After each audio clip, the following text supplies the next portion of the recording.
Bonjour, savez-vous quelles sont les deux causes majeures de contentieux au prud'homme? La première, 85% concerne les soldes de tout compte, en particulier les demandes liées aux ruptures du contrat de travail. La deuxième, le non-paiement des heures supplémentaires. Aujourd'hui, nous allons parler de démission, de fin de contrat de CDD, de contrats aidés tels que contrat d'apprentissage et contrat de professionnalisation.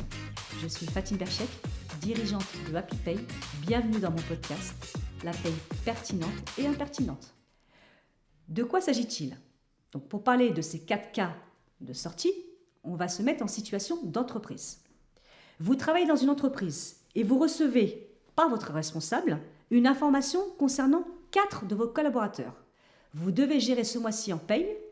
Le premier cas, le cas d'une démission. Le deuxième, le cas d'une fin de CDD. Troisième, fin de contrat d'apprentissage. Quatrième, fin de contrat de professionnalisation. Premier cas, la démission. Je vais vous permettre de vous lire ce dont il s'agit. Le Code du travail ne prévoit aucune forme particulière. Elle peut être verbale ou écrite.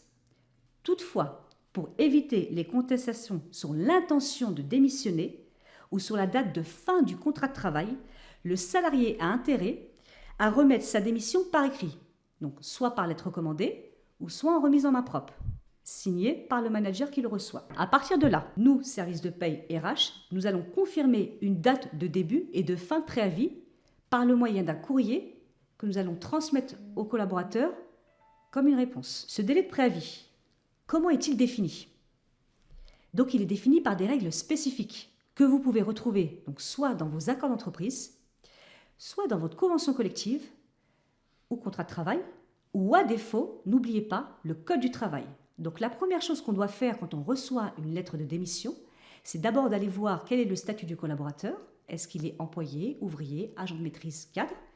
Se rapprocher de notre convention collective ou d'accord d'entreprise, à défaut le Code du travail, et à partir de là, on peut déterminer le nombre de mois de préavis aussi en fonction de son ancienneté dans l'entreprise. Mais nous avons découvert que nous avons une nouveauté.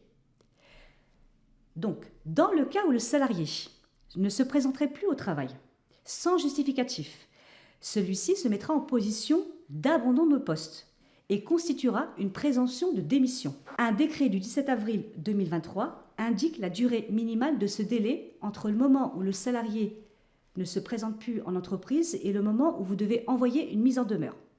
Cette mise en demeure, ne doit pas être inférieure à une durée de 15 jours, jours fériés et dimanches compris. Ça veut dire quoi? Nous sommes le 3. Vous constatez ce matin que votre collaborateur n'est pas revenu au travail. Vous allez attendre 15 jours. Au bout des 15 jours, soit la fin du 18 au soir, le délai est passé. À partir du 19, vous avez la possibilité d'envoyer une mise en demeure à votre collaborateur pour lui signifier son intention de démissionner légitimement. Et à ce moment-là, vous pouvez procéder au solde de tout compte. N'oubliez pas quelque chose qui est important dans le cas d'une démission. Cette notion de non clair et non équivoque. Une démission est bien la volonté claire et non équivoque d'un salarié. C'est bien le salarié qui décide de partir de l'entreprise. D'où l'intérêt d'avoir un écrit pour se protéger dans le cadre d'un contentieux prud'homal. Qu'est-ce qu'on doit payer à la fin du préavis? Donc, dans le cas d'une démission, aucune indemnité de rupture n'est due au salarié.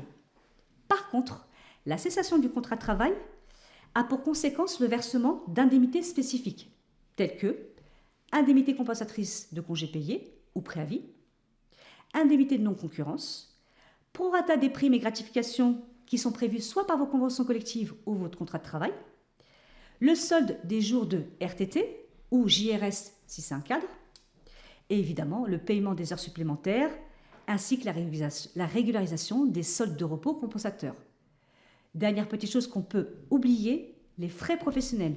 N'oubliez pas, si c'est un commercial qui a eu une avance sur frais, de récupérer cette avance sur frais au moment du solde de tout compte. Par contre, si vous lui devez des frais professionnels, de bien lui rembourser. Quand un salarié part en solde de tout compte, on doit, en tant qu'employeur, lui payer tout ce qui lui est dû. On doit dire d'une certaine façon, clôturer la dette sociale aux collaborateurs. Maintenant, nous allons continuer sur notre deuxième cas, la fin d'un CDD. Donc, on se remet toujours en situation d'entreprise. Vous avez établi un contrat de travail à durée déterminée et celui-ci s'achève automatiquement ce mois-ci. La question qu'on doit se poser, que dois-je payer? Alors le CDD perçoit une indemnité de fin de contrat, dite prime de précarité. Dans beaucoup de cas, elle est due. Mais il peut arriver que dans certains cas, cette prime soit exclue. Donc je vais vous donner quelques notions. Bien sûr, cette liste est non exhaustive. Alors, qu'est-ce qu'on peut retrouver dedans? Poursuite de la relation contractuelle par un CDI. Ou simple proposition d'un CDI du même emploi, de la même rémunération. Un emploi saisonnier ou un contrat d'usage. Un contrat en alternance. Ou une rupture du contrat de travail à l'initiative du salarié. Dans ces quelques cas que je vous ai présentés, l'indemnité de précarité n'est pas due. À l'inverse, l'indemnité de fin de contrat est due, par contre, si la relation se poursuit par un nouveau CDD. Et dans ce cas, l'indemnité est due à l'issue du premier contrat. Nous avons l'habitude, dans les services de paye, de cumuler tous les CDD et de payer à la fin de tous les cumuls de CDD l'indemnité de fin de contrat. Le risque, c'est qu'entre deux, si on propose un CDI à votre collaborateur, l'indemnité précarité, vous n'aurez plus les bases du premier contrat, du deuxième ou du troisième contrat. Donc, mon conseil, je vous invite fortement, à chaque fin de contrat, même s'il se poursuit, de payer l'indemnité de fin de contrat. La conséquence, c'est qu'à chaque fois, la dette sociale est due au salarié. Si demain, il passe en CDI, vous aurez bien soldé toutes les indemnités de précarité sur les anciens contrats. Par contre, sur le dernier, du fait qu'il passe en CDI, l'indemnité n'est pas due. Ne pas oublier aussi qu'il faut lui payer l'indemnité congé payé. Donc, comme on la calcule, on repart de la base de la précarité et on rajoute 10% de ce montant-là. Donc, en paye, ce qui doit être payé en départ pour un CDD, c'est la prime de précarité. Derrière, l'indemnité congé payé. Donc ça, c'est la fin de notre deuxième cas. Donc maintenant, nous allons passer au troisième cas, la fin d'un contrat d'apprentissage. Qu'est-ce que c'est qu'un contrat d'apprentissage? Alors, le contrat d'apprentissage est un contrat de travail conclu entre un employeur et un apprenti dans le cadre d'une formation initiale. En principe, le contrat d'apprentissage prend fin à son terme, mais comme tout contrat de travail, il peut être rompu à d'autres moments. La rupture du contrat d'apprentissage peut être à l'initiative de l'employeur, de l'apprenti ou de l'administration.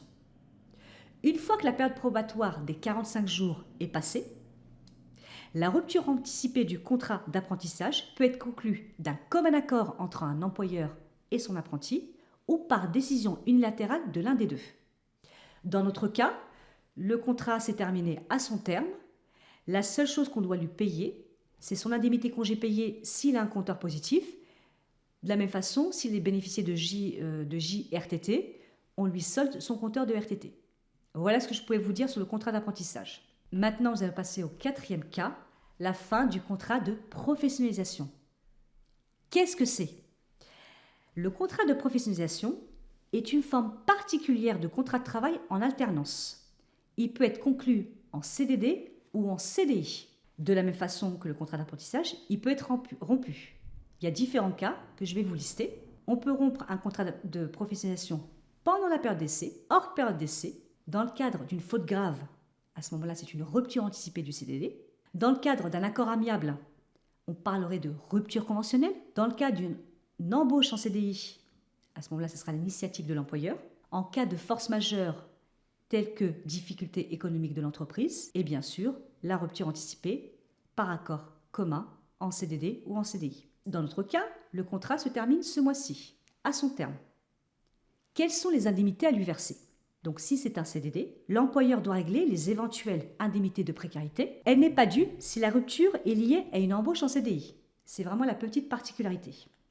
Par contre, n'oubliez pas toujours de payer l'indemnité congé payé, le prorata des primes et gratifications, le solde des jours de RTT et les heures supplémentaires et repos compensateurs. Dans tous les cas de figure, une fois que le bulletin de salaire de solde de tout compte est établi, n'oubliez pas de remettre les documents de départ à caractère obligatoire, tels que certificat de travail, attestation France Travail, la fameuse AED, le livret d'épargne salariale, si vous êtes concerné, et le reçu de solde de tout compte. À caractère facultatif, l'information sur les dispositifs de portabilité. Voilà ce que je pouvais vous dire sur le contrat de professionnalisation. Comme vous avez pu le constater, ces 4 cas représentent une fin de relation contractuelle entre un employeur et un salarié. Pour les services de paye, l'erreur n'est pas une fatalité. Mais dans le cas des soldes de tout compte, nous sommes attendus sur notre précision des calculs, mais aussi sur notre pédagogie auprès du salarié sortant. N'oubliez pas, derrière un bulletin de salaire se trouve un salarié que nous devons accompagner dans une expérience collaborateur, parce que celle-ci contribuera à la marque employeur. Merci, cher Happy Payer, d'avoir écouté mon podcast. Rendez-vous le mois prochain pour un nouvel épisode et d'ici là, je vous souhaite un happy mois.